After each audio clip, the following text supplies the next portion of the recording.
have all of you here.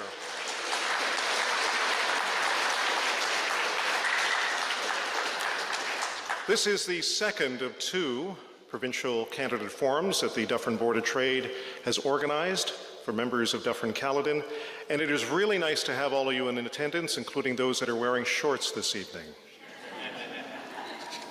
And there are many of you doing so. My name is Joe Andrews. I'm the past chair of the Dufferin Board of Trade. I also currently sit as a director. I'm also the director of Humber College, Orangeville. And it is really a pleasure to be your moderator tonight of this second forum. We are going to be going through a few issues of protocol with you in just a few minutes. But the Dufferin Board of Trade is a membership organization that champions a robust voice for business in Dufferin County. We are proud to continue the tradition of hosting election forums with the candidates seeking election in Dufferin-Caledon. I would also like to first and foremost start by thanking the candidates for putting their names forward to represent Dufferin County and for being here tonight to speak about our community and the challenges and opportunities that lay ahead. Candidates from the Trillium Party and the Consensus Party have declined an invitation to participate in tonight's forum.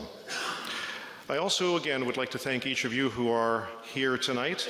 This particular telecast, which is being broadcast on Rogers, will be shown at various times throughout the month of May and June, leading up to the election on June the 7th. Your questions that were in fact submitted as part of this process were in fact vetted and reviewed and have formed what we hope to be an informative evening, one that may also entertain you too as well, but it will be engaging, covering a broad range of topics.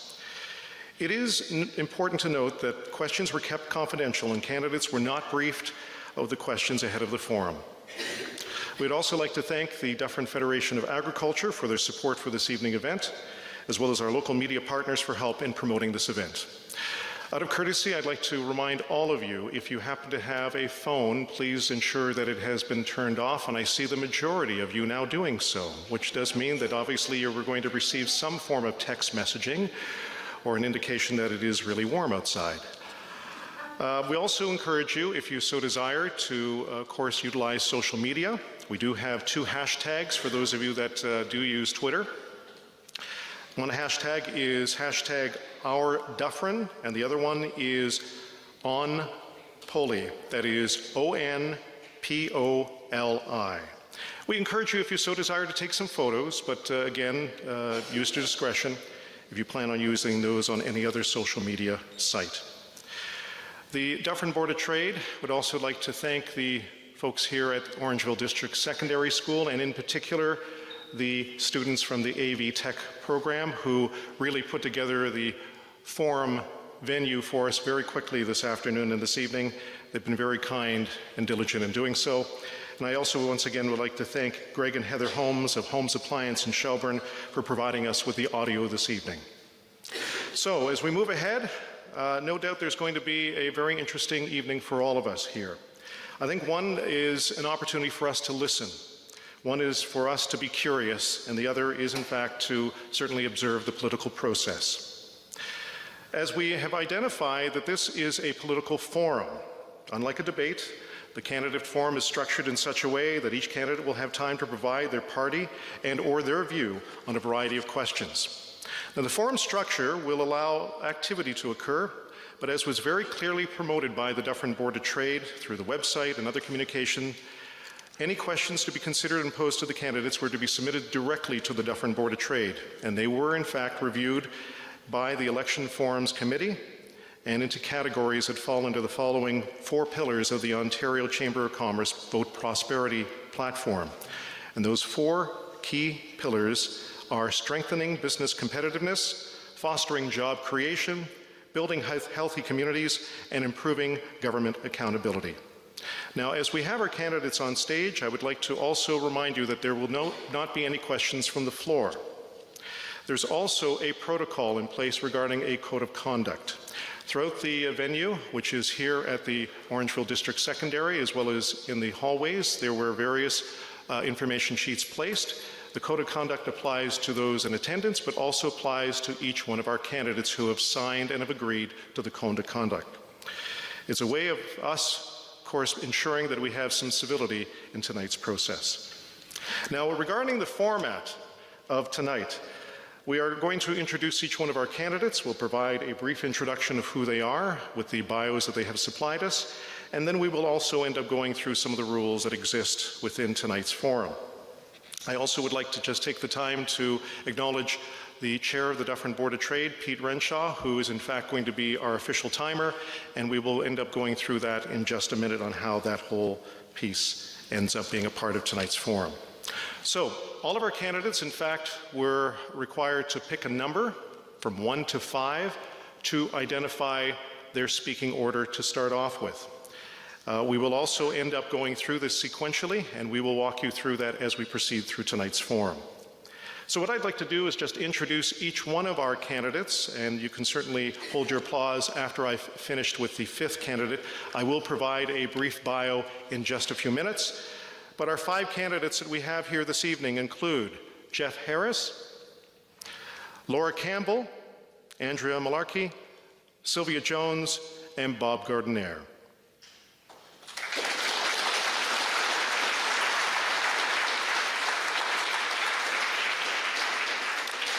Now, as for the election forum format, as I will end up going through a brief introduction of each one of our candidates and their bios, once we end up going through that, then each one of our candidates will be given up to 5 minutes to provide a statement of their party's platform. Then we will get into the questions, and we have numerous questions for this evening. They vary from one spectrum to another, but they do follow under the 4 pillars of the Dufferin Board of Trade on the Ontario Chamber of Commerce as well. We will also have a wrap-up period too, which will include an opportunity for the candidates at the conclusion of tonight's event to provide a 3-minute wrap-up statement. For those of you that are in the back row, you might not be able to see it, but I can tell you that our candidates can certainly see the lights up here, and we're talking about the timing lights and not the lights for illumination on television. So our lighting, in fact, from a timing perspective, will be as follows. When the question has been posed and the candidate has been selected or identified, the green light will end up being illuminated. When 30 seconds approximately is left in the time that they have to answer the question, which is 2 minutes, the yellow light will then be illuminated, and then at the conclusion of the 2-minute period, the red light will then be illuminated.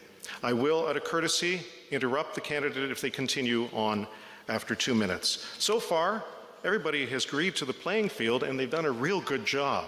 Like, it's been really nice so far. But we'll see how nice we are tonight. All right, moving ahead with our introduction to our candidates. I'd like to introduce, and this will be from your left to right, and again, this was a sequence that was selected by our candidates randomly from numbers 1 to 5. Candidate from my right, from your left, is Jeff Harris, is your Ontario Libertarian Party candidate. Happily married and the father of 2 children, Jeff is concerned that professional politicians are ignoring the concerns of regular people. Jeff is probably best known for the consumer advocacy site that he created in the 1990s, thesqueakywheel.com. The site is still running 20 years later. It has been featured on the Discovery Channel, written about in magazines and newspapers, and has been the focus of study in business schools across the world. What a lot of people don't know about him is that he's also helped to start and run a successful multi-million-dollar document management software company based out of Toronto. For 20-plus years, they've been helping both public sector and for-profit companies streamline their business processes, reduce their costs, and eliminate their dependence on paper. Based on his experience in both technology and business, Jeff knows that if given the chance, he can help make the Ontario government more efficient and more responsive to the needs of its citizens. Again, Jeff Harris.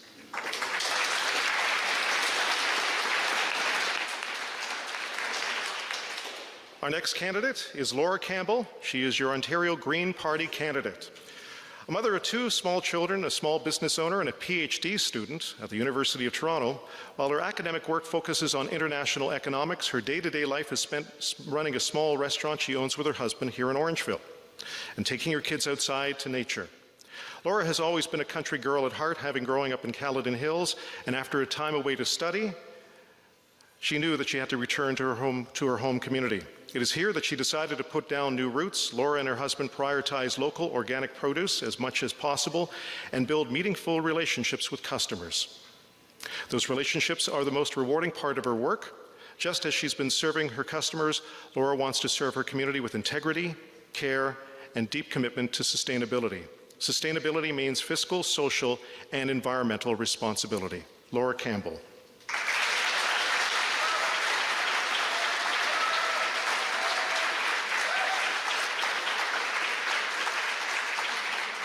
Our third candidate is Andrea Malarkey, your Ontario New Democrat Party candidate. Andrea was born and raised in Thailand, I should say Trinidad, my apologies, and comes from a family heavily involved in politics. Andrea came to Canada 30 years ago and has been a resident of Dufferin-Caledon for almost 3 decades. Andrea has raised 3 children in our beautiful riding. She has firsthand experience with challenges faced by immigrants, single parents, and residents of Dufferin-Caledon in general. She studied history at the University of Toronto and occupational health and safety at Humber College. Andrea works in the field of health and safety and, as such, has intimate knowledge of labor codes and issues surrounding worker rights and protections. Andrea Malarkey.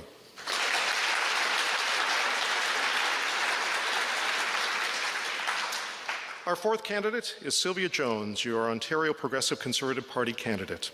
First elected in 2007, Sylvia has been working tirelessly to voice the issues that matter to Dufferin-Caledon residents. She's lived in Orangeville for over 30 years with her husband David and their 2 children. Committed to serving her community, Sylvia is first and foremost an advocate for Dufferin-Caledon. She has successfully advocated for safety improvements to Highway 10, as well as calling for lower hydro rates, more public transit, and better access to mental health and long-term care in our community.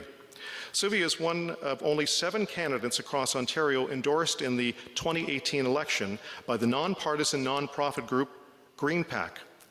Sylvia currently serves as Deputy Leader of the PC Caucus and the critic for the Transportation and Infrastructure portfolio.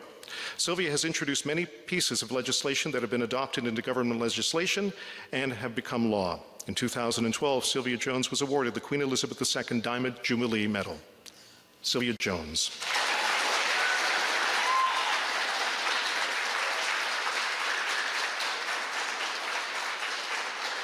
And our fifth candidate is Bob Gordon Ere. He is your Ontario Liberal Party candidate.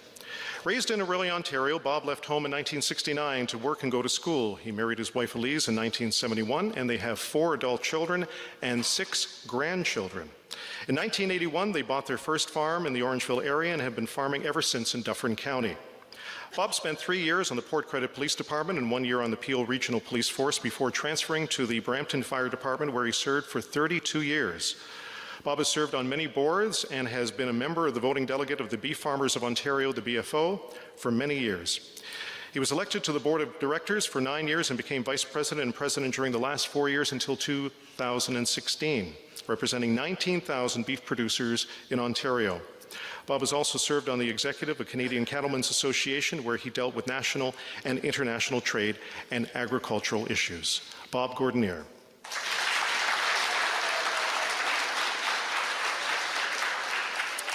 Thank you for your patience as I go through that formality, but I think it's very important that all of you in the audience have an opportunity to know who we have on stage. And again, we want to thank our candidates for being here this evening. And again, we also want to thank you for being here this evening.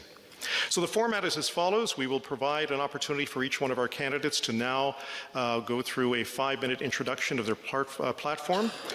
We will be starting from our right, your left, so candidate number 1, 2, 3, 4, and 5. And then as we move to question number 1, we will go through that first sequence, 1, 2, 3, 4, and 5. And as we proceed to question number 2, it will be 2, 3, 4, 5, and then to 1, and you'll follow along quite easily. So our first candidate, Jeff Harris, the floor is yours. My name is Jeff Harris, and I'm a business owner, not a career politician. I only got into politics. Oh, that's better. Sorry. I think you probably heard the beginning. I'm Jeff Harris. I'm a business owner, not a career politician. I only got into politics this past December when all 3 big parties came out with a platform supporting a carbon tax and billions of dollars in new spending. I wanted to make sure that voters who disagreed with those policies had a candidate who would stand up for them and say no to the carbon tax and say no to billions of dollars in new spending, especially at a time when we don't have a balanced budget and any new spending just means more borrowing. Now, I'm guessing there are probably a lot of people out there who don't really know much about the Libertarian Party. To put it in terms that most people will be familiar with, if you think about the Conservative Party as being to the center-right of the political spectrum and the Liberals being to the left, the Libertarian Party is directly in the center. The Libertarians are fiscally conservative and socially liberal, the best of both worlds. We've got a common sense platform. We support balanced budgets, lower taxes, lower hydro rates, and quicker access to health care. Most of all, we support choice. Here are a couple of examples. Healthcare choice. The Ontario government for decades has been unable to reduce long wait times for diagnostic tests. Given that fact, it makes no sense for the government to make it illegal for you to seek out alternative providers. Under a libertarian government, you will have a choice. If you have a sick child or an elderly parent who needs an MRI or a CT or some other medically necessary test, you'll be able to use a public or private provider. Nobody will be criminalized for trying to get medical help. Giving patients a choice, it's the compassionate thing to do. And the other example I've got here is school choice. Currently, if you've got 2 or 3 schools in your neighborhood, the government will arbitrarily tell you which school your child has to attend without any input from you. Under a libertarian government, you would have a choice. You might choose a school because it has great teachers or because it has specific extracurricular activities that you think would benefit your child. It might even be that one school is just more convenient since it's on your way to and from work. Whatever the reason, the choice would be yours. Giving parents a choice, I think it's the smart thing to do. Now, the biggest challenge that libertarian candidates like myself have is getting in front of enough people to get our message out. When people hear the libertarian platform, they like it. So in an effort to get as many people hearing the message as possible, I'm going to do something that you've probably never seen a politician do before. On June 3rd at 1 p.m. in downtown Orangeville, I will be giving out money to voters. No, not taxpayer dollars. We've seen lots of politicians do that. I'm going to be giving out my own money. We've all become accustomed to politicians asking us for more money. We're used to politicians promising to do all kinds of things for us after they get elected. With a libertarian government, you'll pay less in taxes and you'll have more money in your pocket. I want you to have the opportunity to find out how that feels, even before the election. Of course, you probably know that Ontario has about 380,000 regulations. So I'm sure at some point some big government type is going to say, Jeff, you can't give away money to voters, even if it's your own money. So my advice is that you come out early before they try to shut us down. Politics as usual doesn't have to be the usual. Working together, we can change the political system and have some fun doing it. I hope that you'll join me, and I look forward to speaking with each and every one of you.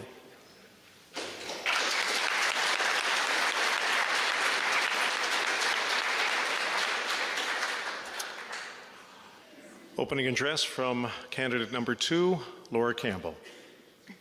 Good evening, everyone. Before I begin, I'd like to say, in the spirit of reconciliation, we're on the traditional territory of the Haudenosaunee Confederacy, the Anishinaabe, and the Huron-Wendat. As a Green Party member, we take reconciliation very seriously, and we have an Indigenous worldview. Thank you so much for being here on such a beautiful evening when you could be out barbecuing and cleaning out your gardens. And also thank you to everybody up on this stage, Jeff, Andrea, Sylvia, and Bob. I said to the Dufferin Board of Trade members that, we're all really on the same side. We're all trying to make Ontario a better place. We're all here to serve you. So thank you for being here. As you know, I'm a mom, I'm a PhD student, and a small business owner.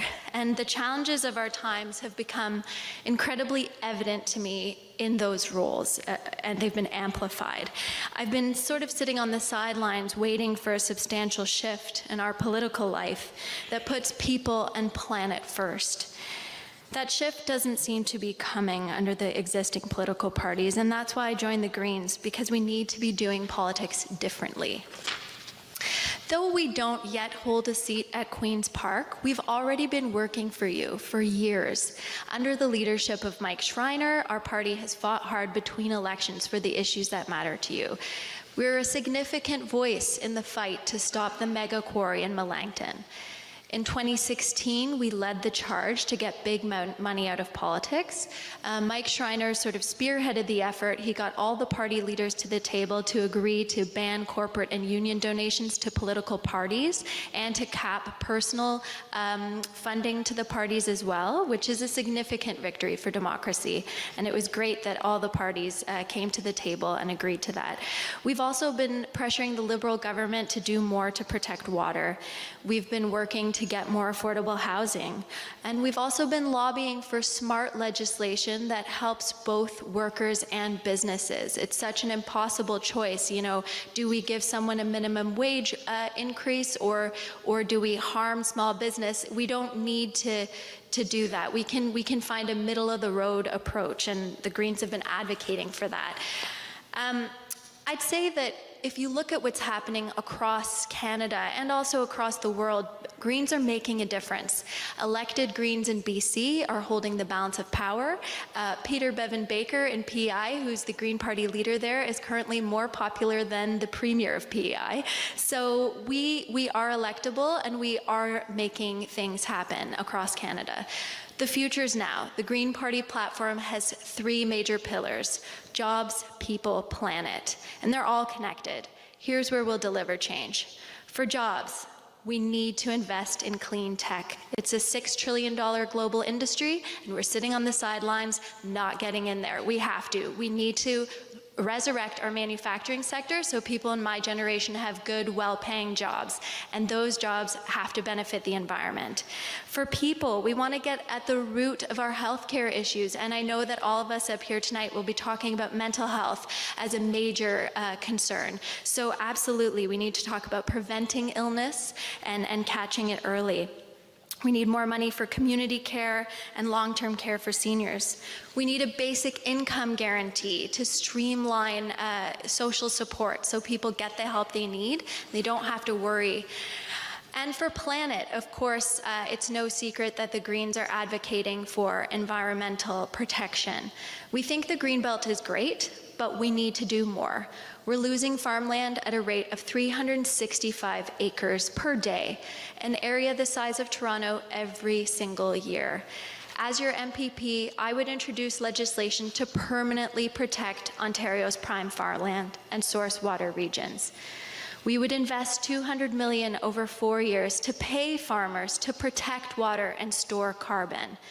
We would invest in transit and work towards getting more renewable energy and more money in your pockets through a carbon fee and dividend, not a carbon tax, something much more progressive that will help the lowest income people, which means polluters pay and not citizens. Thank you again for being here, and I really look forward to the questions.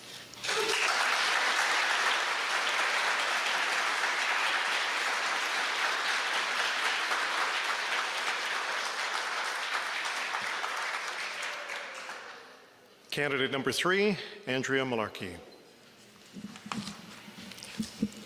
Good evening, everyone, and again, thank you for all attending tonight. As you all know, my name is Andrea Malarkey. Don't make fun of that. I have lived in Bolton for over 30 years and brought all 3 of my kids up in Bolton. One of the reasons why I decided, I'm not a politician, I'm not a career politician, I decided that this time around I wanted to give back to my community, and not just Bolton, but the whole riding of Dufferin-Caledon. One of the things that I always look forward to is coming home, even if downtown Toronto, and as soon as you hit me, you feel there's a difference in the air, there's a difference in our surrounding. When we drive through this area, it's beautiful. The Greenbelt is beautiful. We need to keep that for our children. I'm a part of this community. I have been a single mom for 10 years, And some of the things that the community have helped me with, I think that we are losing some of those services, and we need to get those services back. One of the reasons why I wanted to run for the NDP is because they're family focused. We need to think of our seniors. I look at our seniors that they need to grow old with dignity. And our children, they need help. Some of our kids, I can tell you that our kids do not open up to us parents. Okay, they keep a lot inside. And if they have support, sorry, I have a bit of a cold. They need support in schools. They need support from the community. It takes a community to bring up children, not just the schools. So we need to be a little bit more involved. And this is why I said the NDP is family-oriented. We need to look at some of our platform where Medicare, schools for our children. Too many schools are overcrowded. I've spoken to some teachers, especially kindergarten teachers, where one teacher has 30 children that they're in a little space. We need more for our kids at school, in schools. We need to look at those aspects to ensure that our children get or receive what they deserve. Children that go to universities, student loans, it's their interest rates. Why do we have such high interest rates for our children who needs to, and even after getting into the job market, still paying for student loans 10 years later? Right? So these are the things that I look at because my child had to do that. She went to school, she worked full-time, she studied full-time, and then had this huge debt, student debt. My daughter, I'm very proud of her. She just did everything on her own. I told her I can only do so much as a single parent, and she said, "Mom, you know, the only thing I can do is do the best that I can." And she did. And I'm very proud of her. She paid for her school, she paid for everything. And the only way she did that is because I told her, I says, "You live at home with me, you have no bills to pay, you save as much as you can." Our children shouldn't have to make decisions when it comes to things like that. So this is one of the reasons why I said to myself, this is my opportunity to give back to my community and Ontario. So thanks again.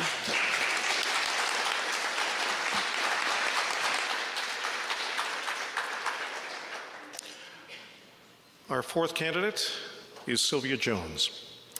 Thank you for coming out tonight, and thanks to the Dufferin Board of Trade for organizing this evening's forum.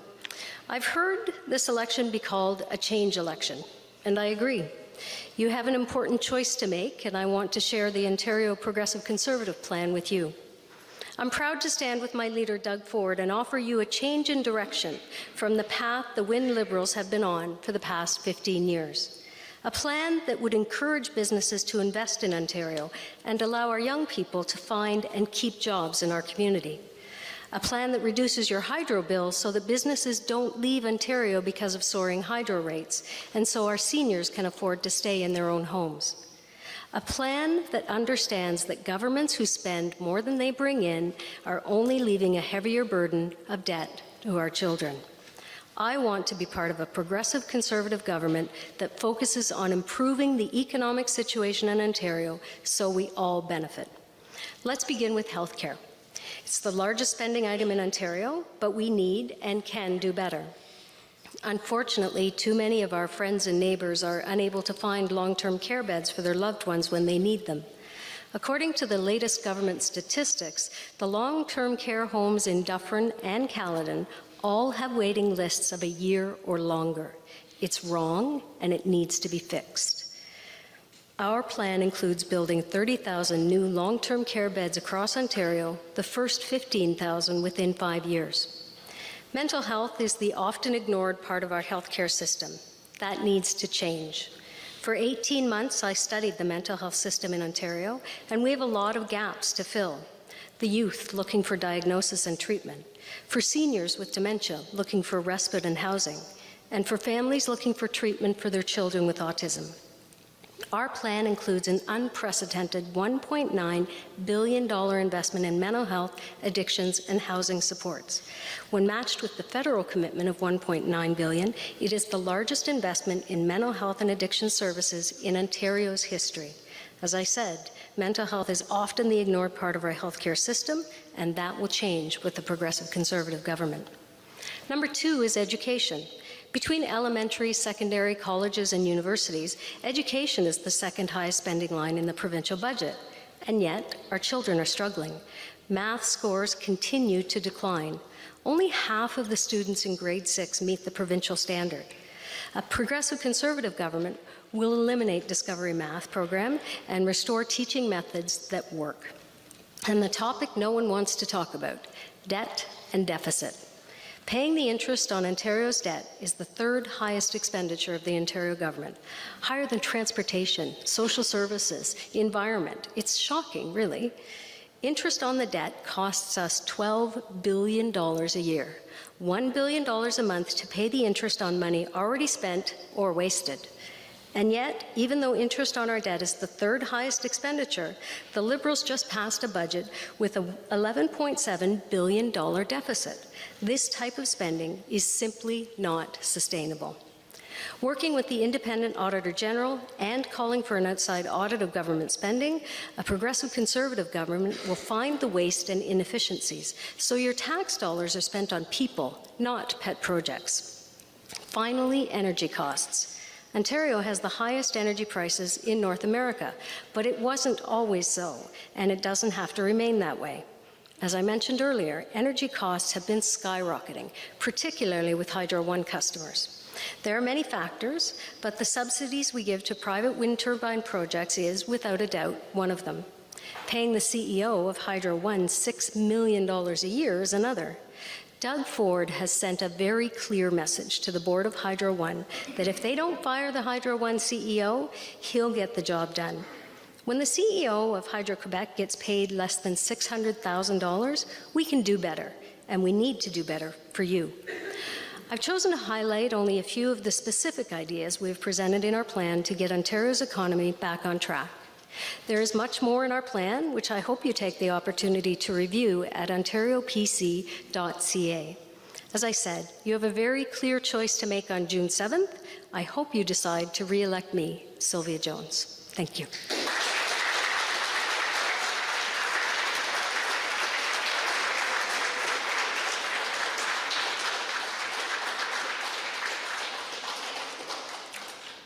And our fifth candidate for his opening address is Bob Gordon Ere.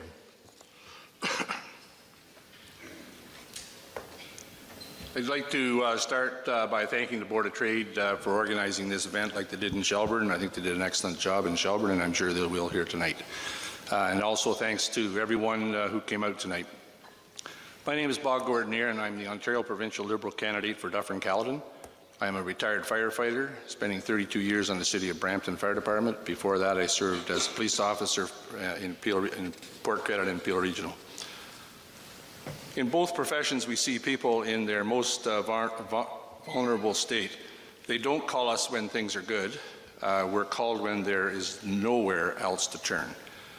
Spending time in the field is where you see policy at work. I saw each and every day that good social policy is good economic policy. That is why the government is investing in critical areas to ensure that everyone who is able can contribute to the economy in a meaningful way. Far too long, our family's income has defined our futures. Well, with tuition reform and investments in education in Ontario, not our family income, but rather our ability to work hard and will define our future. In a province with the lowest unemployment rate, highest level of direct foreign investment in North America, and an economy that has added almost 1 million jobs. Sylvia Jones tells you exactly what you want to hear. The PC deputy leader and the leader she embraces gives false hope that they can repackage policies from the 1980s and that they'll somehow help you and your family in the 21st century. It's simply not true. We need to look forward, not put our tractor in reverse. I'm not saying that the Liberals are perfect. I think we all know that the Premier has made some hard decisions. Some of these decisions have not been easy, and some of you may not agree with the government's direction. In 2003, hydro prices weren't the main issue because we had governments that spent decades letting the grid collapse. Schools were torn apart and infrastructure was in disrepair. Municipalities were struggling from downloading from Harris government. While the PCs have no plan and the NDP have poor costing platform, the Liberals have been clear about what we want to do. We want to invest in people. We want to invest in good preventative health care. We want to invest in growing the economy, and most of all, we want to invest in everyday families right across the province. That translates to real support for residents here in Dufferin-Caledon. Government-funded childcare means an average of $17,000 per child for families to spend on other important investments like Little League, swimming lessons, or simply supporting their families with healthier food. It means better health care and shorter wait times at hospitals like Headwaters here in Orangeville. It means better internet for small businesses and entrepreneurs. But it also means that helping seniors stay at home longer where they want to be and can get the right support. When elected your next MPP, I would champion these things and much more. I would fight for you tirelessly each and every day, just like I did while working double time as a farmer and a firefighter. We've been part of this community since 1981. Elsie and I have raised our 4 children here, and they are raising our grandchildren here. It is incredibly important for voters to be informed. They need to know what our parties stand for, who we're fighting for, and why the candidates want to run. They need to know what exactly we're proposing and how we are going to cost it. I am not a politician. I am a farmer. I have spent 35 years in this riding. I know every back road, every field, and every curve, and this is my home. It's the place I care about. That's why I'm running to be the next MPP. On June 7th, voters need to make an informed choice, and to do that, you need all the information. Thank you very much.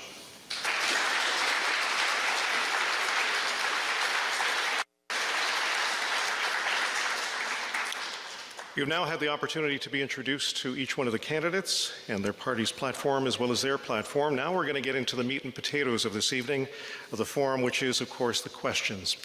We will end up starting off with candidate number 1, proceed to number 5, and then we will end up subsequently altering the sequence just a little bit, but you'll follow along as we move along this evening.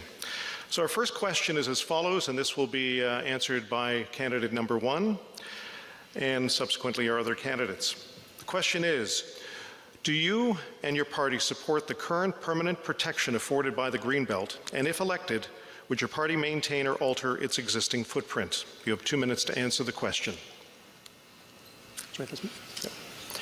The Libertarian Party has a lot of priorities. The Greenbelt is something I believe that should be kept. So I wouldn't be looking to reduce the Greenbelt. I wouldn't be looking to increase it. Instead, I would leave it as is for now, and we would be focusing on healthcare, balanced budgets, lower taxes. So the Greenbelt is a valuable area with farmland. We should keep it. We need it. But I wouldn't be looking to expand it out at all. Thank you. Candidate number 2. Well, I would say it's no secret the Green Party definitely supports the Greenbelt. The food and farm sector in the greater Golden Horseshoe alone contributes $12.3 billion and 212,000 jobs to our economy. So food and water first is an essential pledge that all of you should take, and I've taken it. Yet we're losing, as I said, an average of 350 acres of farmland every day. So we actually need to be doing more. The Green Party has pressured the Liberals for years to fix our very broken water-taking rules that allow quarries to dig below the water table, and companies like Nestle that take 3.6 million liters of water per day on expired permits. That can't be happening. So the Greenbelt needs to be, that legislation needs to include looking at water-taking permits. The Green Party is actually calling for an expansion of the Greenbelt to protect those major river systems of the greater Golden Horseshoe. We also need to be supporting farmers within the Greenbelt to store their carbon, as I said earlier. So there's a lot of things we need to do to make the Greenbelt work a little bit better to protect water. So I'm 100% in support. It's why we all live here. It's an incredibly important part of what our government does, and it needs to work with Ontario's growth plan as well. Thank you. Candidate number 3. The NDP party, definitely, yes. The Green Belt, it's again, I said it before, it's our legacy for our children. It should stay as the current legislation and to protect our Green Belt. Bringing in industry or builders into our Green Belt, it's a mistake. We don't need more concrete to be put on our Green Belt. It's beautiful out here. You know, tourists, Torontonians drive through this area to go to Wasaga Beach, and they love the environment. As I said, it's clean air. That's what we need. Okay, candidate number 4. Thank you. Yes, I and the Progressive Conservative Party support the Greenbelt. On the discussion about expanding the Greenbelt, I would not encourage or support the expansion of the Greenbelt without a full consultation with our municipalities, our conservation authorities, and the Ontario Federation of Agriculture. Because frankly, about 6 months ago, after there had been a very thorough consolidated review of the lands that included the Niagara Escarpment and the Oak Ridges Moraine, the Liberal government came forward and said they were looking at expanding the Greenbelt. The problem was that the conservation authorities said, we already are doing this protection, and we thought that the consolidated review meant that the boundaries were the boundaries. So I would not encourage any expansion without a full review and consultation with our partners, which, as I say, are the Ontario Federation of Agriculture, the municipalities, and our conservation authorities. Thank you. And candidate number 5. Great. Thanks, Joe, for the question. You know, as a farmer, I guess that pretty well answers the question. We certainly do, the Liberal Party certainly does, and I sure do, support the Green Belt. You know, we only have 3 things to look at, and to me that's air, water, and food security. And to me that's, and it should be to everybody here, the only 3 things of life. You know, I look and I say to myself, kind of project, I have to be careful how far I project my years, but I look and say, in 20 years, we'll look back and say that this was probably one of the best things that the Liberal government ever did, was protect this Green Belt. And you know, a couple of weeks ago, we had Doug Ford say that he was going to pave it over, build houses on it, whatever. But now Sylvia says that she's for it, and he says he's for it because he took too much flack, so I guess he changed his mind. But you know, you can only do one thing. I have not much trust in a person that says something that strong, and people that are in the PC party are going to follow him. That's the way it works. And he said he was going to pave it over, and that's good enough for me. As far as I'm concerned, I do not trust anything he says about the Greenbelt after that. Thank you.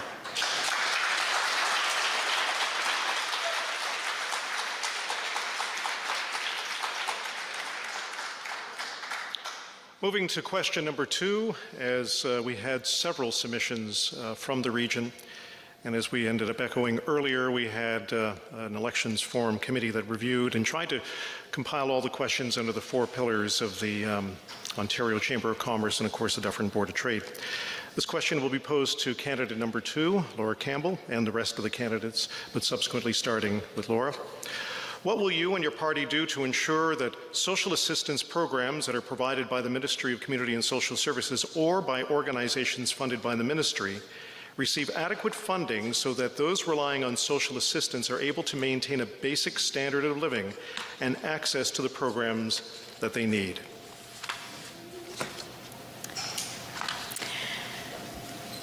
I actually had a question from somebody privately over our Riding Association Facebook page about this not too long ago. We need more social assistance. The Liberal government, and credit here, brought in the basic income pilot project, which was great. However, we can't, it was good. But we can't be hiding behind that and say, oh, look at what we did. We had a basic income pilot. We have data from that pilot project now. I'm sure they have great data on it. We need to bring in a basic income guarantee. This cuts red tape for families. When you have lost a loved one, or you are in an addictions crisis, you have a mental health crisis, or you have a child with a disability, getting the social assistance you need, in particular getting through sort of the red tape around that, is just another added stress that people don't need. We know that it'll actually cost less to put in place a basic income guarantee. The Green Party of Ontario has plans for how to raise revenue so that we can fund this across the board.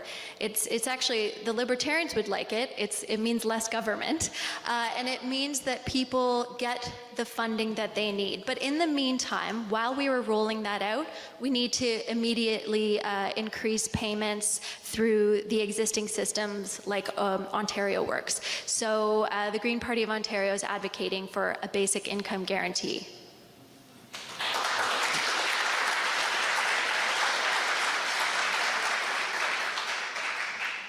Candidate number 3, your response, please. Social assistance. As I previously said, a lot of our social assistance programs have been either cut or dismantled, and the NDP believe, again, to assist those who need help. We want to ensure that all families can afford to live, to move on each day, day-to-day life, without struggles, without thinking about where am I going, what am I going to do, or where am I going to get funds to pay my bills. The NDP is ensuring that families can get those social assistance to ensure affordability, and be able to live a normal, healthy, happy life. So without concerns, again, a lot of times, especially with mental illness, we need that social assistance to help our young people especially. So one of the things that the NDP would advocate definitely on social assistance for all families that needs it. Thank you. Candidate number 4.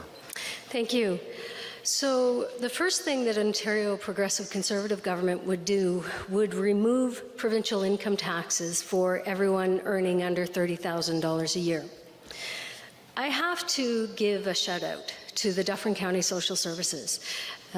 They are excellent, committed individuals who are doing the work that many of us don't see and don't understand.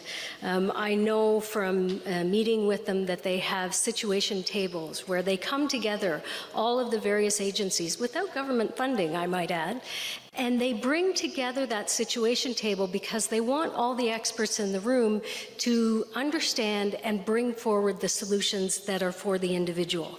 That's what we do so well in Dufferin County, maybe because we're smaller, I don't know. I'm just happy that it's happening.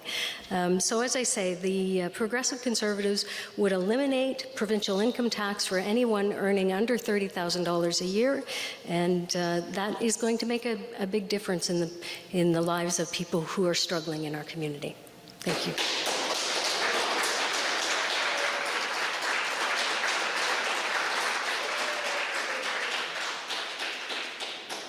Candidate number 5. Okay, thanks. Well, if I could answer Sylvia's last comment there, $30,000 with no tax, actually you're better off making $15 an hour because you're good for $800 more than paying no tax. So I don't quite buy that.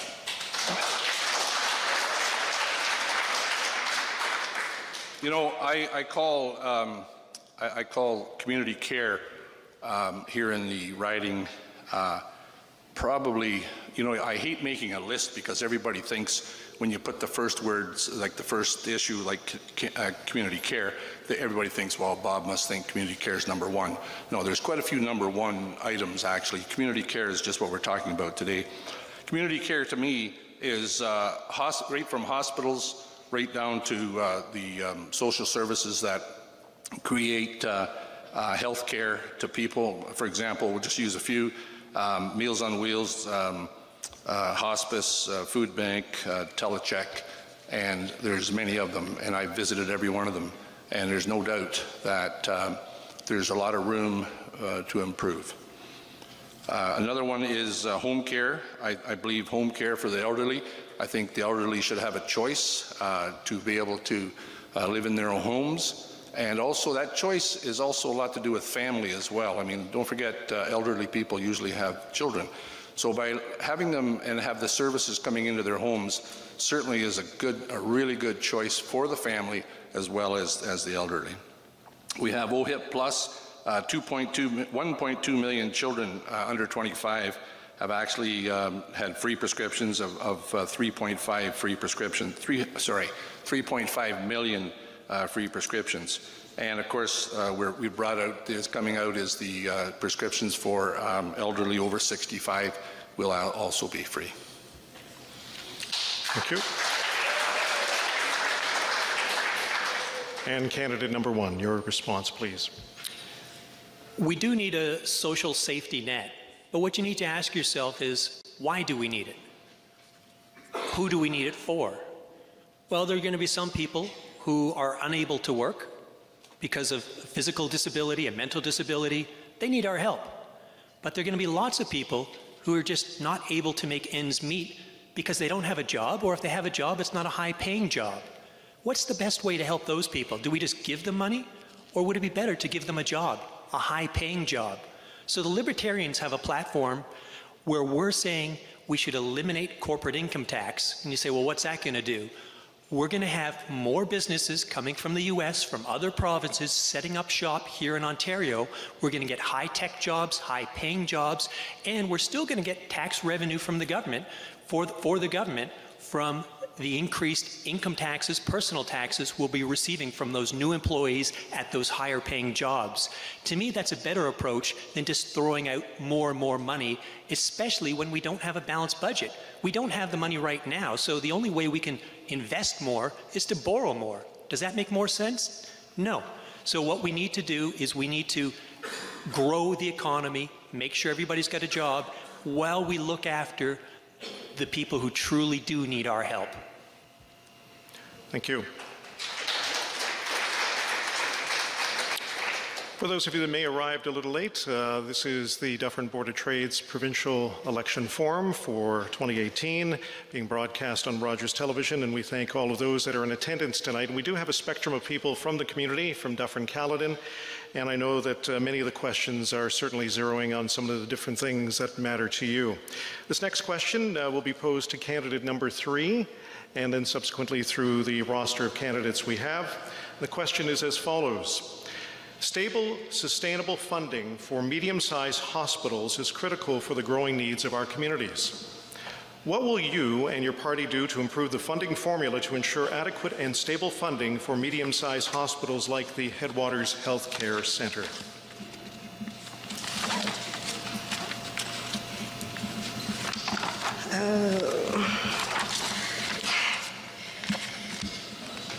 The NDP has a plan, platform that we can't even, sorry. 19 has pledged 19 billion over 10 years for hospitals, 2,000 new beds, 15,000 long-term care beds, more hospital staff and shorter wait time standard of care. We don't have hospitals where there's too many empty beds above. Emergency rooms are filled with beds in hallways. So we're going to put in 475 billion in universal health care, covering 125 new drugs and take-home cancer medication, money for home care and midwives, 670,000 a year dental insurance for full and part-time low income to no pension seniors. So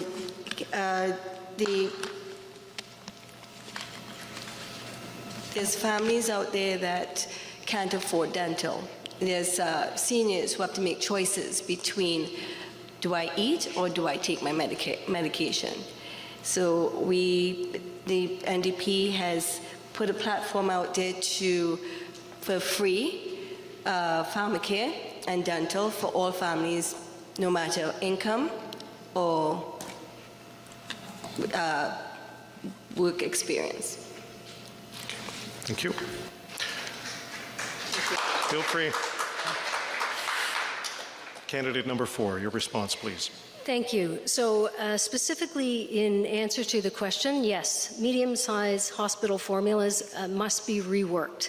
We've seen with the small hospitals that the government made some changes very quickly to increase their funding because they realized the funding model wasn't working. We need to have that same discussion with the medium-sized hospitals, and actually before the legislature rose for the election, a progressive conservative MPP had brought forward a motion to literally call for a review and update of the funding for medium-sized hospitals. You know, I think that at some point, governments have to start listening to the experts. And we have excellent physicians, nurses, front care professionals who are working at Headwaters, who are working in our hospitals. And we need to start listening to them and understand where the challenges are. Last week I did a roundtable with some of the registered nurses at Headwaters. And the feedback that they provide is so valuable because it's happening now. They're engaged, they see where the challenges are. I'm very pleased that my leader, Doug Ford, has already tasked Dr. Reuben Devlin to bring together those medical experts and start bringing forward ideas that work for our hospitals, not for the Ministry of Health, for our hospitals. Thank you.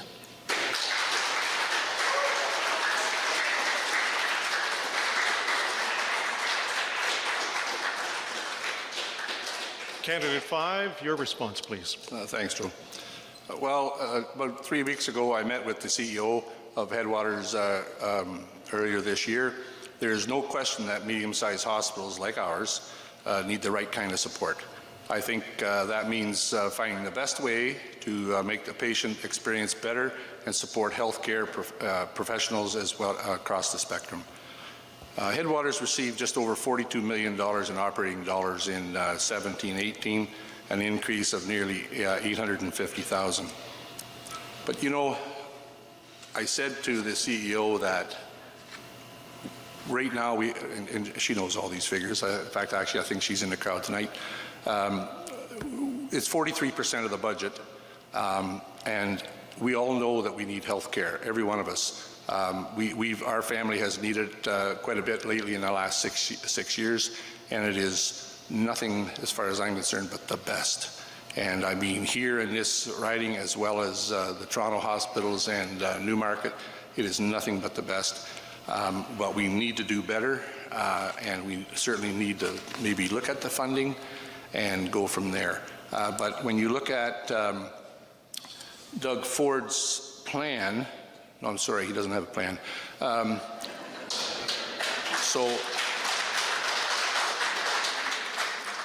So when you look what he's talking about and see the budgets that are out there, there is only 2 budgets. I better hurry up here, the yellow light's on.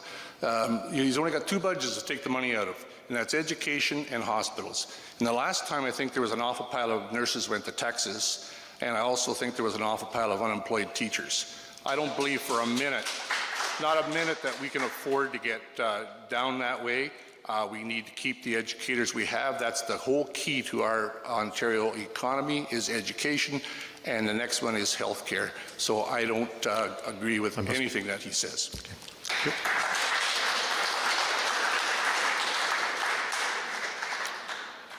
Candidate number 1, your response, please. The problems in healthcare can't be solved with money alone. The government, and we've had PC governments, we've had Liberal governments, we've had NDP governments, they've all been in charge. Under any of those governments, have we had better wait care times? No. Have we had cheaper health care? No. Have we had better service? No. So when they're here telling you that they have a solution, we've tried their solutions and they didn't work. It's time for something new. So the Libertarians would keep the publicly funded system. We need a publicly funded system so that nobody is going to be refused health care because of how much money they have in their pocket. But at the same time, Canada is one of 3 countries, I believe. There's Canada, North Korea, and Cuba, where it's illegal to get health care from a private system. In Europe, they have both. Why don't we have the same choice? Why is it a criminal activity to try and get help, medical help for your friends or your family, to buy private insurance? We want the public system, but we want the choice of going on a private system as well. We want the money kept here in Ontario. Why would we want to be sending people to the US where we're paying US doctors, US nurses, US healthcare technicians? That money should be spent right here, and those patients should be treated right here at home. Why should they have to wait for care that they could be getting next week or the week after? It doesn't make any sense. It's not compassionate to force people to wait month after month, or in some cases up to a year, to see a specialist. We need a change. We've heard all the other solutions. We've tried all the other solutions. They didn't work. It's not just a funding issue. It's a structural issue.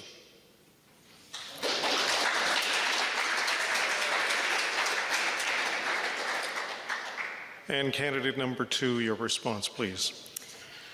Okay, I've heard a lot of good things here at this table, because the majority of us have agreed with the experts that we actually do need more funding for medium-sized hospitals. I also met with the CEO of Headwaters, and funding was the major thing. But it's not just funding. We need to take an integrative approach to healthcare.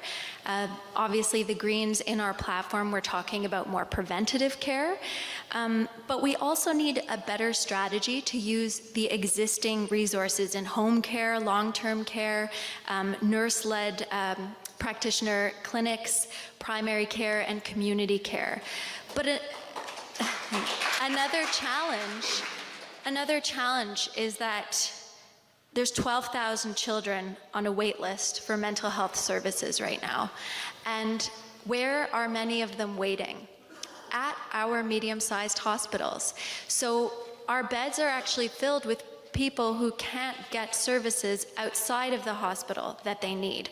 So really it's about funding, but it's also about being creative and understanding that we need to fund other structures that are in place so that we can have reduced wait times. So for instance, when my kid has an ear infection, I can see my family doctor promptly so that I can get antibiotics and not have to go to an emergency room. Doug Ford is talking about how he's going to make all this happen with magic money. But hey, guess what?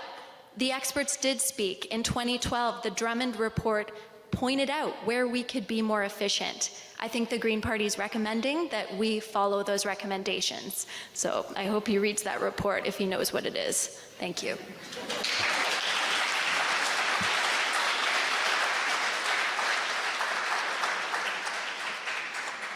Well, so far this evening, we've gone through 3 questions, and we are motoring along, and it's very interesting, as I made reference to this earlier, how we have a variety of members of our community from all different walks of life and professions, and in this case, our next question may target directly those that are connected to the education field.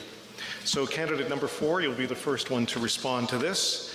With public education receiving a large percentage of the provincial budget, how will you and your party ensure the continual improvement of the public education system overall with a focus on student performance for money spent? Thank you. Absolutely. In my opening remarks, I made reference to the fact that education with our primary, elementary, secondary, college, and university is the second highest expenditure of the provincial government. We need to get it right. We need to get it right for our children. Again, I will talk about math. When 50% of Ontario grade 6 students cannot reach the provincial standards for math, we have a problem. So we have to look at that and actually make changes. That's why we're going to scrap the Discovery Math program. It's clearly not working for the majority of our students, and we need to go back to what has been working historically, which is a more traditional method of teaching math. We need to get back to the basics. You know, I just met with the manufacturer this morning, and their second highest concern that they raised with me after the raising of hydro rates was access to good employees. So if we don't solve it at the college university level, then we're not doing our children any favors, and we're certainly not doing our employers any favors. We have to make sure that the kids are being taught and they can accept it and they can understand it, and then we'll move into actually providing the skills that we need for the next generation. I mean, we've heard it tonight from the panel. There are different jobs available. People are constantly going to have to upgrade in this new economy, and if we have young people and employees who aren't able or aren't willing to, we have a problem as a government and we have a problem as a society. That's what we're going to do in the education system. Thank you.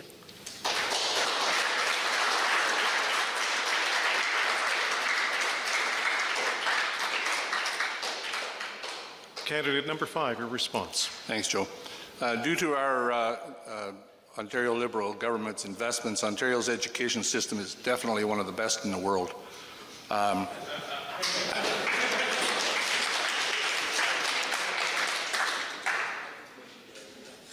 This means an investment of $24.5 billion, or a $3.5 billion increase since 2013. And you know, we Sylvia just said about the poor, poor schools, but here's some stats.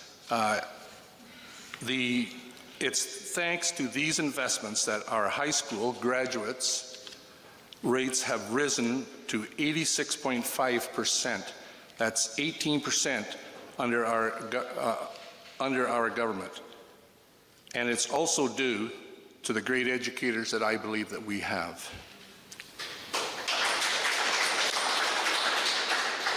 You also look at programs like, for example, tuition.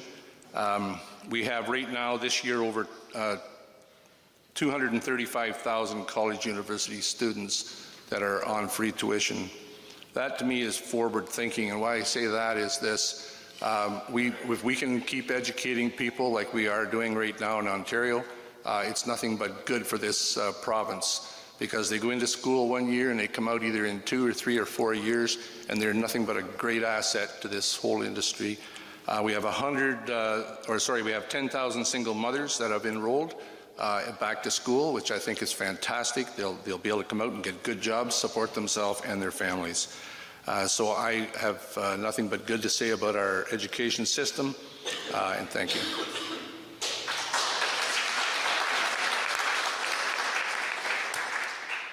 Candidate number 1.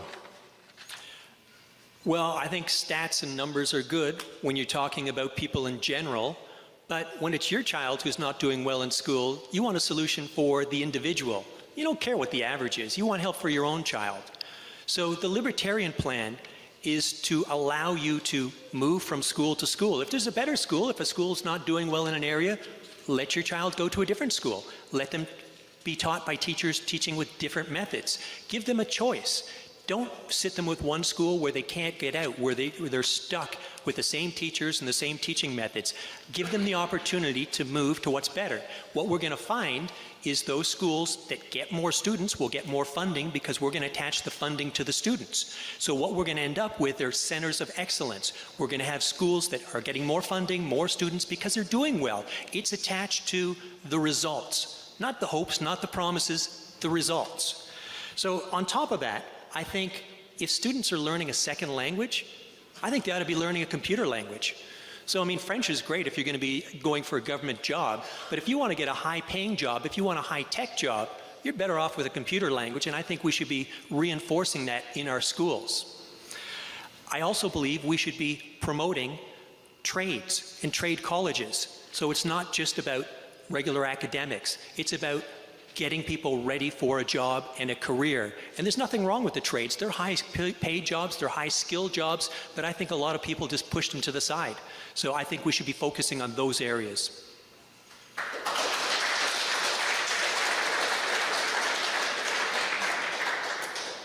Candidate number 2, your response, please. I'm going to speak from the heart here and also speak to all the other parents out there who have young kids in kindergarten classrooms. I actually thought that what the Liberals did was good. It's actually a relief for a lot of parents to get their young ones into kindergarten earlier. And I know that all of the major parties are talking about more affordable childcare, but so that was a step in the right direction. But really, we need to be doing more, right? Class sizes they're too large. Children aren't learning well, they're stressed out. Teachers and education workers, there's not enough of them, so they need more support. The reality is we need to figure out a way to pay for it responsibly. One of the great ways or things that have been advocated by education workers themselves is, for instance, to eliminate EQAO assessments. We could actually, that $30 million, between 16 to 30 million, we could use to invest in special education. We need more special education. We actually need more education for kids with learning specialities after they leave high school. We really need to be supporting students. That means we need smaller class sizes. We also need to be listening to the experts. Okay, so that means we're not just going to go scrap curriculum that we've spent 10 years developing. It's actually very expensive to overhaul curriculum, and these new curriculum that have been developed, whether on sex ed or on math, they have consulted with the experts, so I think it's really irresponsible to just be talking about scrapping curriculum.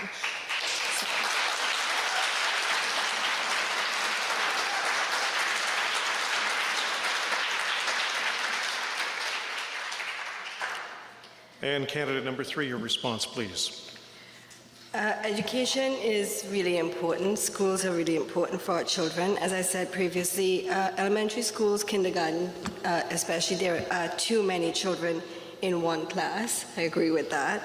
The NDP wants to focus on education, and we're committed to create 27,000 new paid student work placements.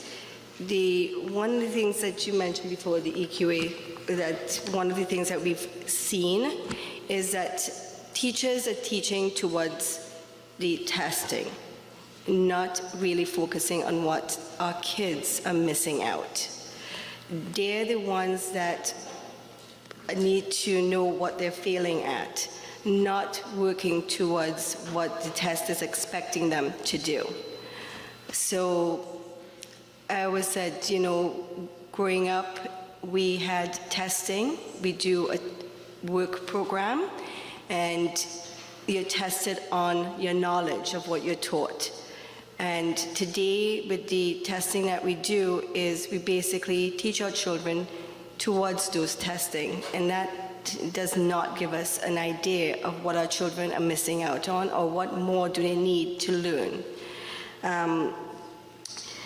Building on through Jobs and Prosperity Fund, we will double Ontario's Career Kickstart program. So Ontario's colleges and universities can create new work-integrated learning opportunities. Innovators and conduct world-class research and development that sows the seeds of innovation.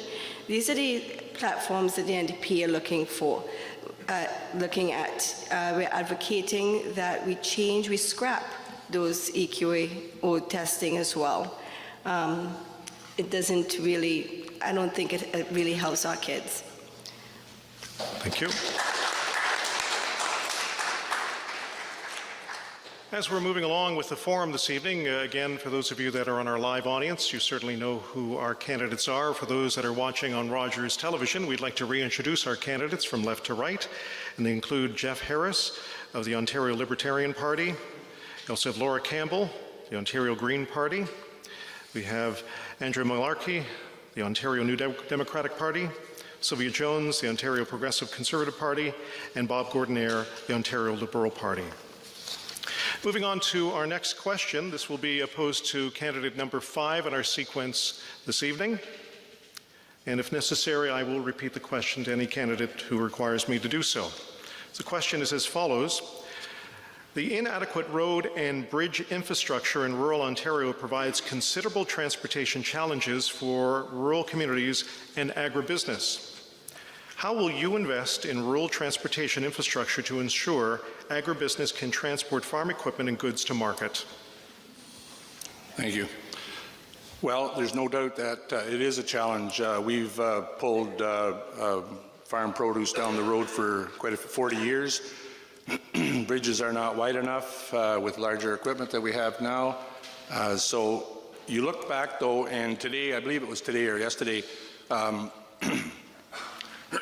excuse me, today or yesterday, Mr. Ford announced that he was going to increase the risk management program, which I was actually chair of at one time. It's a $100 million program, and he was going to raise it. Well, I can tell you right now that that is such a small part of rural Ontario, it's hardly worth talking about. We need money into bridges, there's no doubt about it, roads, culverts, drainage, tile draining, and the money is there. We need to look at probably putting even more money into it, but we need help from municipalities, and it doesn't sound like we're going to get that either, because Mr. Ford says he's going to look at the books of every municipality in this province. And for efficiencies, well, I've had mayors tell me that that's nothing but an insult as far as they're concerned. And I don't see it looking at it as an efficiency. I look at it from him probably taking money back out of the municipalities. So I think we have to protect what we have.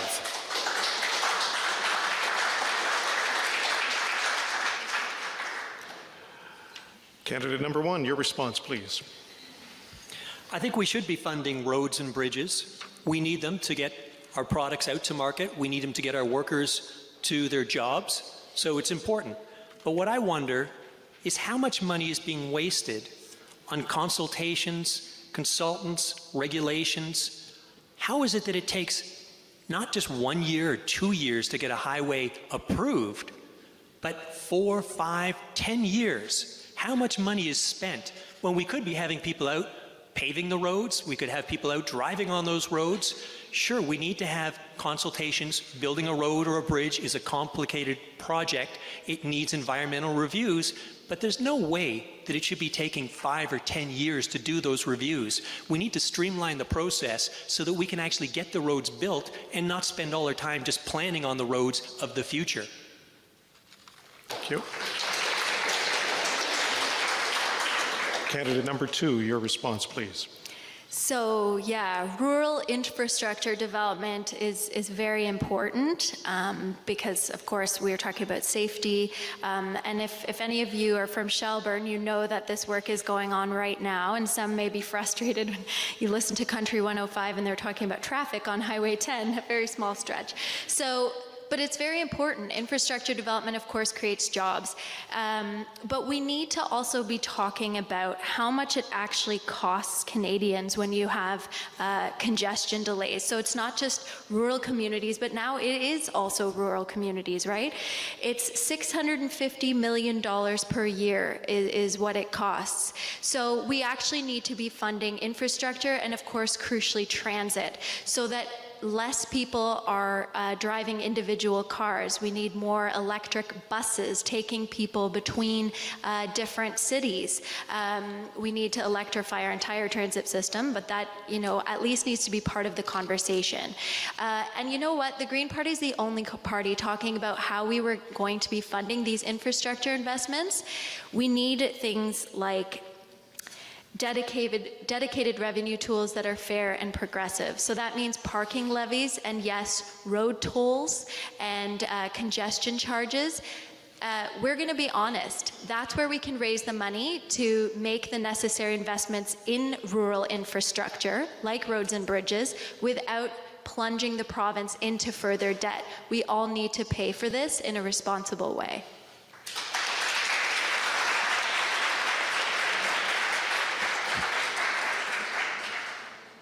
Candidate number 3. Rural transportation. This is one of the biggest topics I've been hearing out there. A lot of people are asking, saying that there's not enough public transit. There's not enough in and out. One of the things that, especially the young people, a good example, if you're in Bolton, you're trapped for the weekend if you don't have a vehicle. You're stuck there for the weekend. Because why? There's no buses running through Bolton on a weekend. So for rural transportation, it's going to cost, right now they're talking about railways and trains, and that's not going to come into play till what, 2041, 2031? By that time, most of our kids will say, that's enough, I'm out of here, right? So I say, more public transit for now until all this research and programs for rails and other rural transportation come into play. We can add more routes for go buses through our communities. They're riding clean air, right? Thank you. And candidate number 4, your response, please. Thank you. So the question tapped on the road and bridge infrastructure. In Ontario today, when you fill up your gas, there is a portion of the provincial gas tax that goes to municipalities. But it only goes to municipalities that have a bus system, which is one, by the way, in Dufferin-Caledon. So Orangeville gets a very small amount of money from the provincial government because they have urban buses. But even with that percentage, they are only allowed to use it on capital, not on actually operating the transit system. We have to do a better job and acknowledge that in the vast majority of Dufferin-Caledon, our roads and bridges are our public transportation system. One of the things that I've been pushing the government to do is currently every municipality, 444 municipalities across Ontario, have to submit asset management plans to the government. And that asset management plan really is an assessment that the municipality has done that says this is where our municipal infrastructure, our roads, our bridges are in a state of repair or disrepair. If the two provincial governments, agencies, would actually talk and compare those asset management plans, you could fund the municipalities that desperately need the bridges repaired, and you could ensure that the money that the provincial government is sharing with our municipal partners is going to the people and the individuals who need it so that we can keep our bridges open and our roads drivable. Thank you.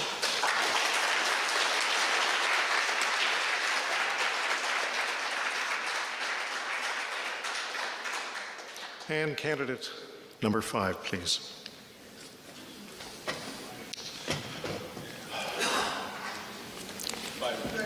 We've already gone to 5. I actually started it, I think. I apologize. That's okay. Do you want me to do it again? No. I'd be happy I was just wanting to make sure that you were watching and listening too. After all those too. answers, I'd be happy to. I'm glad that everybody's certainly keeping in tune to what's going on as much as I am right now. Good. Next question will be posed to our first candidate. And this one is actually tied somewhat to the infrastructure. One that, surprisingly, we're living in a community that is certainly growing substantially. For those of us who've been part of this community for a long time, there's a community just north of Orangeville, Shelburne, that was declared one of the fastest growing towns or communities in the province. So this is a question that is somewhat specific to the area, but candidate number 1, the question is as follows, and we will subsequently proceed to candidate number 5 on this one. And I got that right. Question is, how would you address the problem of the lights at Highway 124 in Shelburne and Highway 10 and 89? These intersections require an advanced green and the MTO will not allow it. In addition, would you advocate for a bypass to address the issue of the amount of heavy traffic through downtown Shelburne? Yeah, I saw actually a tweet recently from the mayor of Shelburne addressing that exact issue. And to me, I can't figure out for the life of me why the Ontario government wouldn't be funding that light. I'm a libertarian candidate. I want small government. I want to keep our budgets, as streamlined as possible. But there are areas where the government does need to spend money. And it doesn't seem to me that an advanced green light is a big issue.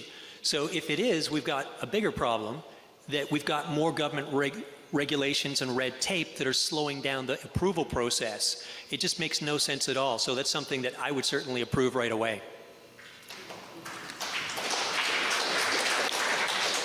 Candidate number 2, your response.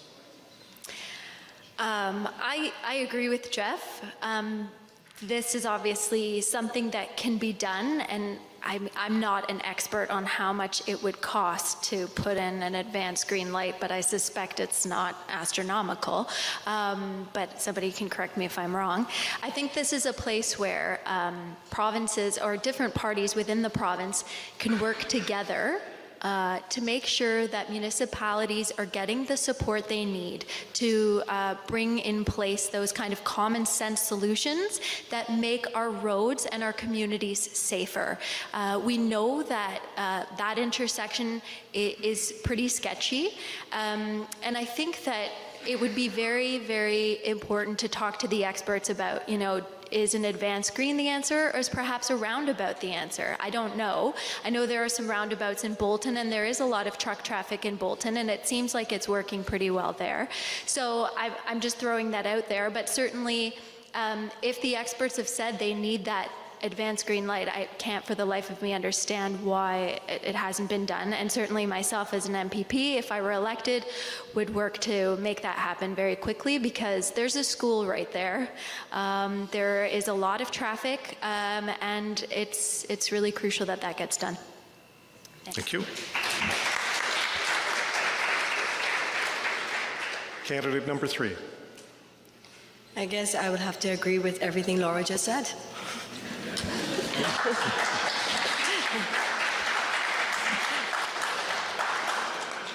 Candidate number 4, your response. Thank you. So this is an issue that I've been working very actively with the mayor and the council in Shelburne. I think the most frustrating part for me was when I met with the Minister of Transportation and he said that MTO needs to do the traffic counts to justify the turning lane. And I said, well, good news, Minister, I can save you some money because the County of Dufferin has already done the traffic counts and they show that an advanced green is absolutely justified at that intersection. And he went away and he came back and he went, no, I need to do my own traffic counts. So we're gonna have to do that over the next 6 months. And I said, I just offered you a solution that was going to save your ministry money. And if you can't trust your partner, the County of Dufferin, that the numbers that they have compiled with their traffic counts aren't accurate, then that doesn't put a lot of faith in the municipal leaders and me as a member of provincial parliament representing the area. It speaks to this them and us mentality that sometimes happens at Queen's Park and is very, very frustrating. There is a new CEO up at the county, at the town of Shelburne, and the first time we met, she said, I really, really appreciate the advocacy that you're doing on the advanced green, but I also want to talk about long-term solutions. So we need to listen to our partners. Frankly, they are there on the job every day listening to their constituents, and the municipalities are the experts when it comes to those types of projects. So we need to do a better job listening to them. Thank you.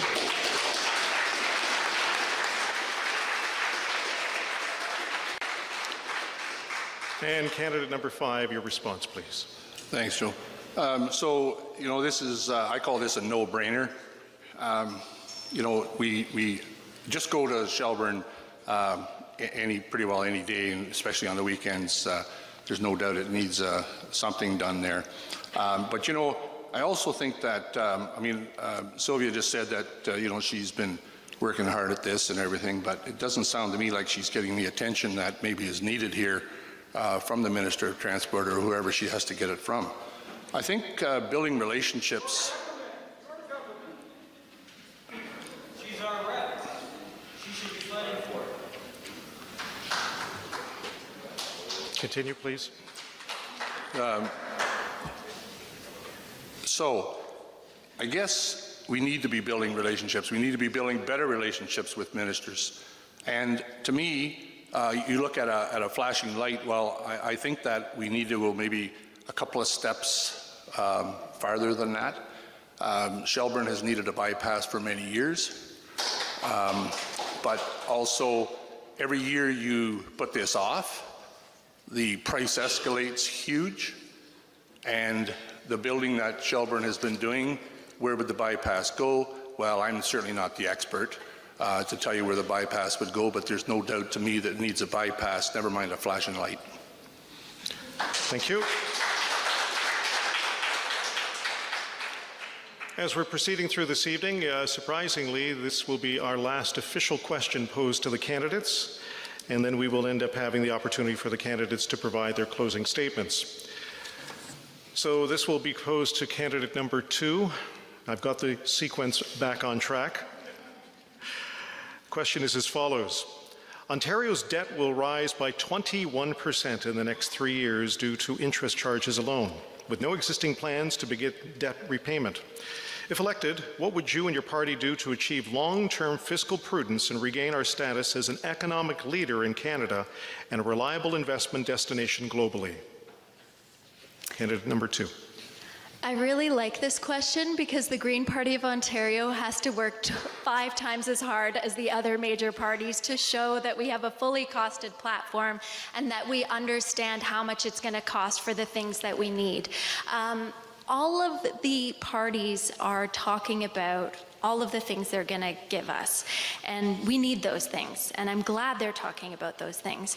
But there are some hard decisions they also have to make when one of them ends up governing, and that is, how are we going to pay for it? One of the things that the Green Party is advocating is that we say no to a $13 billion upgrade of decaying nuclear reactors in Darlington. $13 billion. The costs will be passed off onto consumers, absolutely, onto my children. The other thing, of course, is that our resource extracting companies, whether it's mining, forestry, or water, pay only a 1% royalty rate, as opposed to, for instance, Saskatchewan pays, they have to pay 10%. This is a revenue stream that we are not taking advantage of. You know, I'm not saying, you know, the Green Party is saying, let's raise it to 10%, but at least let's start having a conversation about it. Let's start having a conversation about who is going to be paying for the things that we need. If you're taking something from Ontario, it means you have to give back. So resource extraction royalty rates, right there.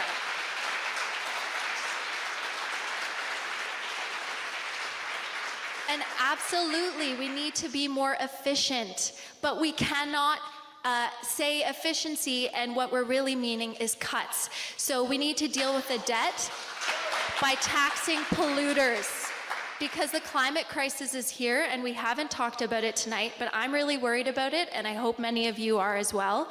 So a carbon fee and dividend is the way forward. It's the most progressive way. Thank you so much.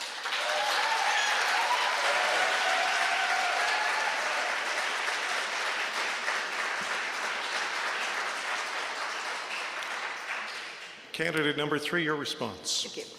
And an NDP government will address a decade-long trend of funding cuts and freezes to services. We will do this by addressing the sustainability in which we fund these services, close loopholes, and end corporate income tax giveaways.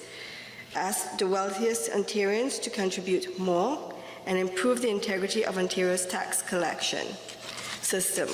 Our plan is one that focuses on undoing years of underfunding while addressing our fiscal challenges as a province in a sustainable and responsible manner that works for all Ontarians. Andrea Haworth and the NDP have based our fiscal plan on 4 principles. We will make investments that make life better for everyone. We will protect middle-class families from tax hikes and fee increases. We will ensure the wealthiest people and most profitable businesses pay their fair share for the services that make their success possible. We will make sure our investment in services is financially sustainable, so we stop the decades-long pattern of cuts and funding freezes. Here are a couple of the concrete actions that we've in our fiscal plan. We will only count on the revenues we know we can rely on. We will end our corporate income tax giveaway, returning the tax rate on profits to 13% in a fair manner that allows businesses to plan. So we will close the loophole and make sure that we try to at least balance the books.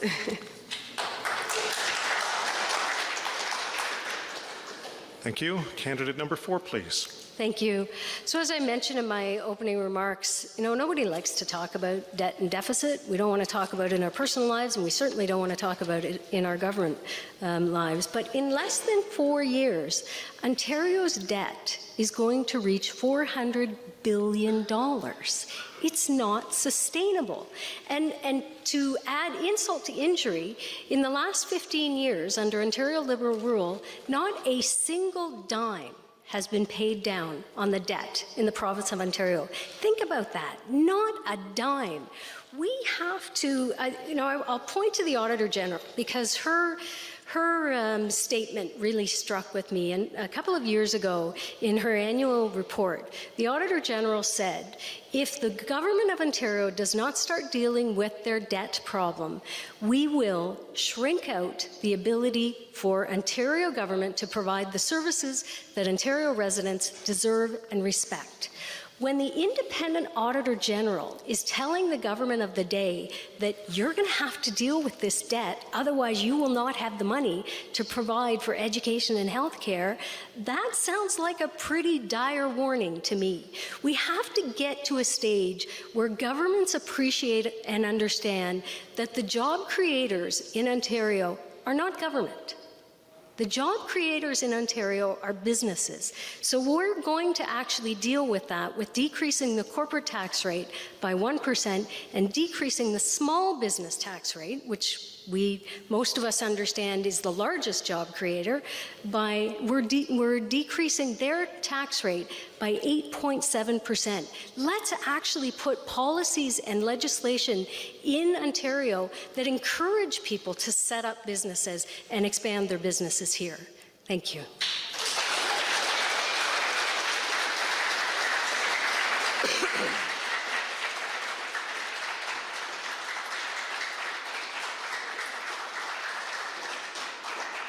Candidate number 5, your response, please. Thank you, Joe. We've made deliberate choice. We've made a deliberate choice to invest in care, health care, child care, senior care. As a result, we will have a small deficit, less than 1% of GDP. We did the hard work to bring the province back to balance, but right now we need to invest in care. We've chosen to invest in infrastructure, healthcare, education, and other important services that the people of this province rely on and want. We're making prescription drugs free for children and youth and for seniors. We've invested in free tuition, and we're investing in childcare. Ontario Liberals have always stood up to protect vital government services. We've made the largest investment in public infrastructure in the province's history, more than $190 billion over 13 years. This includes investments in roads, bridges, highways, hospitals, and schools. Thank you.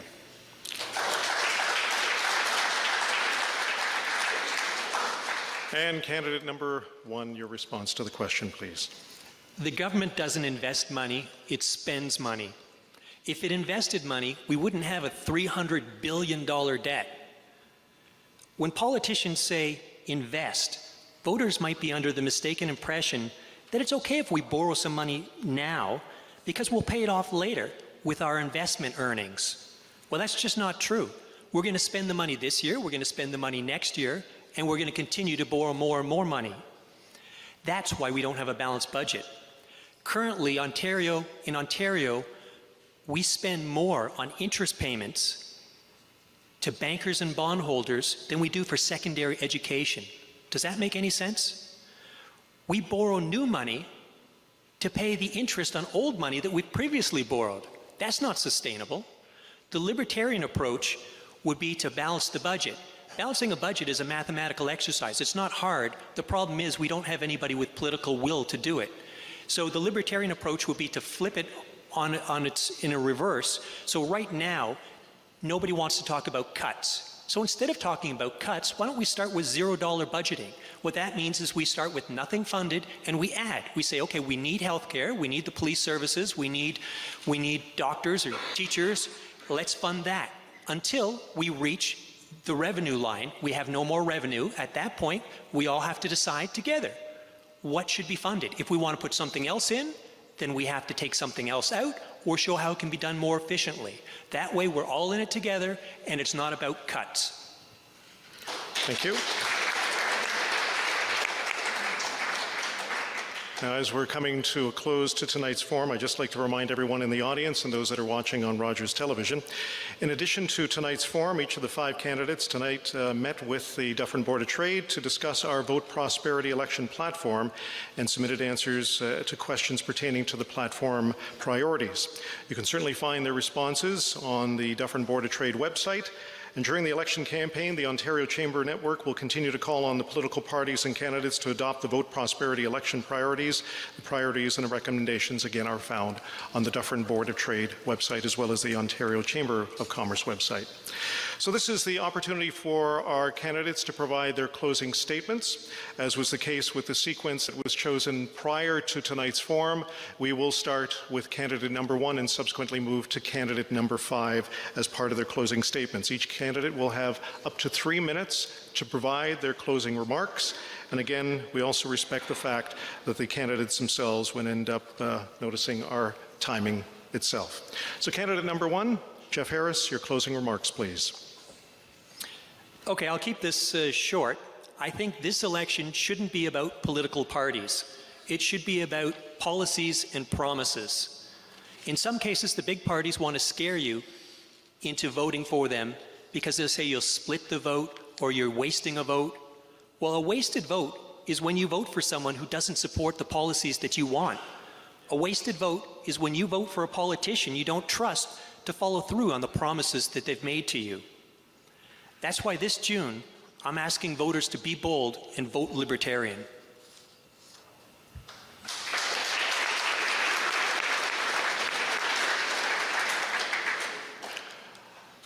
Candidate number 2, Laura Campbell. Thank you. I would say I agree with Jeff. Do not vote strategically. I've done it in the past and it's burned me. You have to vote with your conscience. The only wasted vote is the vote you don't believe in. We can see that parties, our major parties, spend more time battling each other than they do actually coming up with solutions to our problems. We need to be doing politics differently.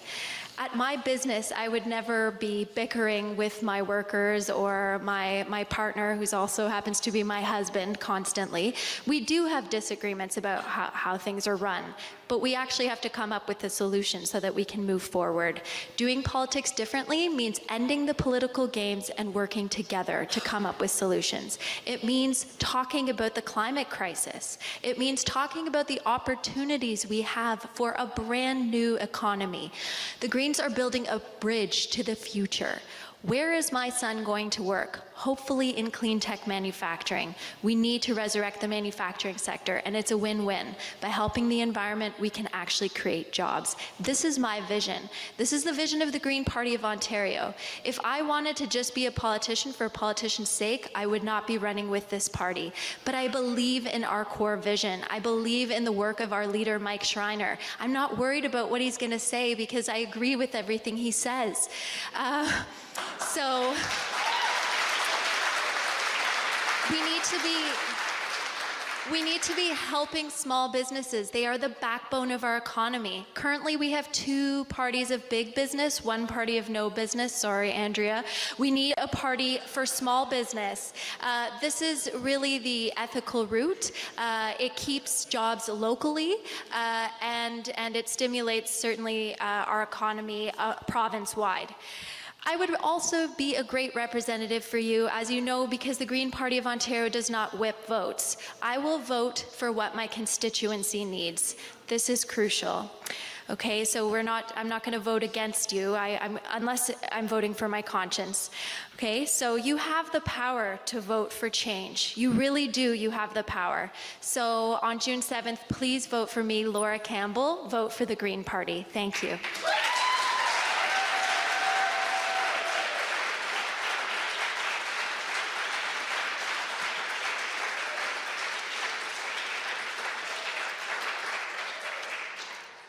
Candidate number 3. I'll just go with a little story.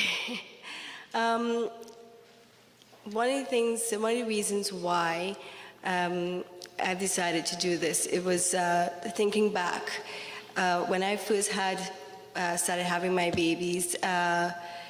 We had to make a decision, my husband and I, back then, about daycare and how are we going to go ahead with. Am I going to go back to work? Are we going to both work and put our children into daycare? And we had to make a decision. We looked at it and we said, if I go back to work, I'm basically paying the daycare for my child with my salary. And that made no sense. Somebody else is bringing my child up. I'm going to be spending a lot of time traveling. I'm going to be spending a lot of time trying to take what I earn to pay out for somebody else to watch my child. So we made a tough decision.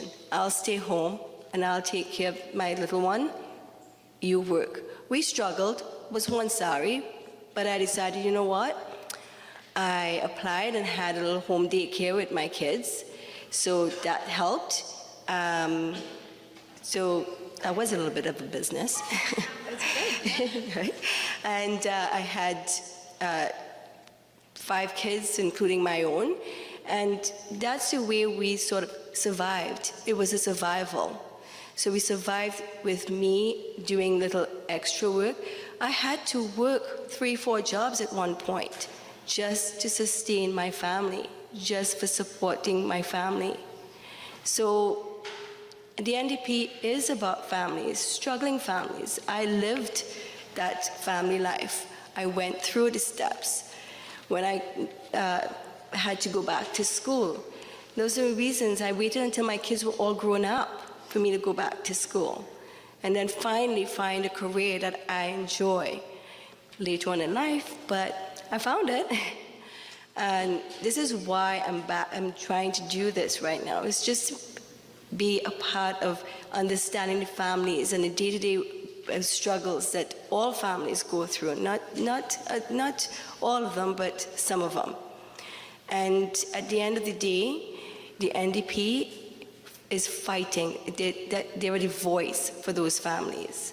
And that's why you should really think, or keep us in mind at least, right, to vote NDP.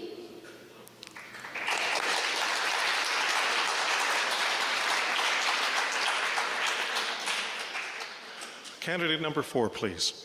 Thank you. My name is Sylvia Jones, and I moved to Dufferin County 30 years ago because I was offered a job at a new radio station that was just going on the air. I've proudly called Dufferin-Caledon my home ever since.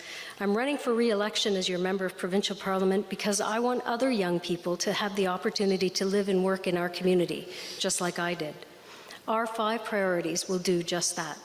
By cleaning up the hydro mess and firing the Hydro One CEO $6 million man, by putting more money back in your pocket and scrapping the carbon tax, by restoring responsibility, accountability, and trust in government, by encouraging businesses to create good jobs by cutting taxes, red tape, and unnecessary regulation, by cutting hospital wait times and building 30,000 new long-term care beds across Ontario. A PC government will work for you to bring relief to families and make Ontario open for business again. On June 7th, you have a clear choice, and I hope that you will re-elect me, Sylvia Jones, as your provincial member of parliament. Thank you.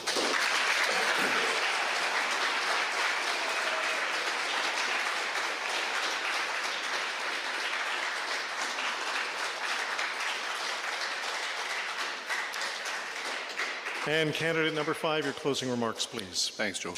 There has been some great questions tonight and meaningful discussion. When it comes down to it, the policies, platforms, and candidates should all be focused on only one thing and one thing only, and that's you. I've been in this riding a long time, and it matters to me what happens next. I believe for voters to make an informed choice, there should be transparency and information on how exactly the party will move forward on their promises and how they intend to pay for them. What Sylvia said sounds nice tonight, but the reality is that the PCs do not and have no plan, and they certainly haven't got any costing. We're talking about corporate tax reduction when Ontario is already the lowest in Canada. They will slash childcare funding, leaving $175 per child. They're talking about what they'll add and not being transparent about what they'll cut. For starters, the PCs will cut $200 million from mental health support, leaving families with less help. They'll cut $400 million from broadband, something that our businesses and entrepreneurs are in desperate need of. They'll cut business support programs and funding for natural gas. And let me be clear, despite what Sylvia is saying, without natural gas grant program, no private company will fill that gap, and she knows it. Over the last while, here's a little list of things that Sylvia actually has voted against in the House. Action on climate change, raising the minimum wage, enhanced pension, the 2016-17-18 budget that included OHIP plus, childcare, support for farmers, mental health investments, and action on affordable housing. This would have all been good things for this riding as well as the rest of Ontario. Let me be clear that a vote for Sylvia is a vote for Doug Ford. Sylvia Jones is willing to stand behind and embrace Doug Ford, a man that has no experience and no plan for the province. I believe this election we need to vote for Ontario where no family is left behind. Thank you again for your engagement, interest, and attention. On June the 7th, I am asking for your vote to make Dufferin-Caledon a better place to live, work, and play. Thank you.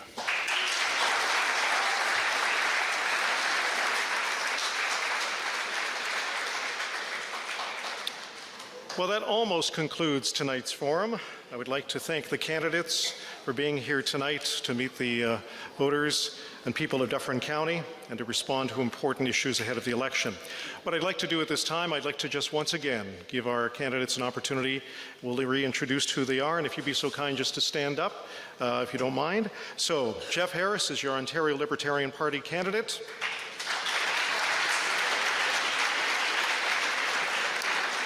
Laura Campbell is your Ontario Green Party candidate.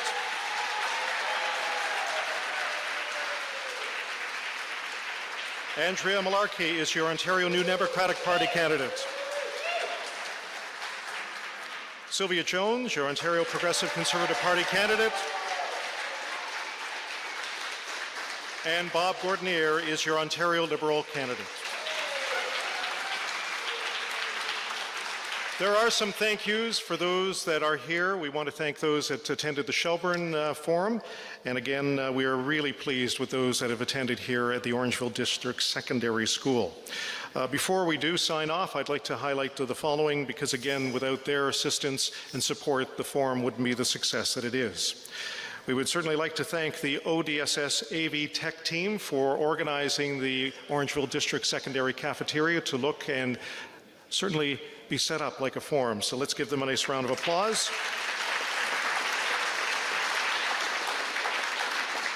Truly like to thank again Greg and Heather Holmes from Holmes Appliance in Shelburne for providing the audio tonight. Really wonderful to have you here again. I'd like to thank also Todd Cullison and the Rogers TV crew for supporting tonight's broadcast.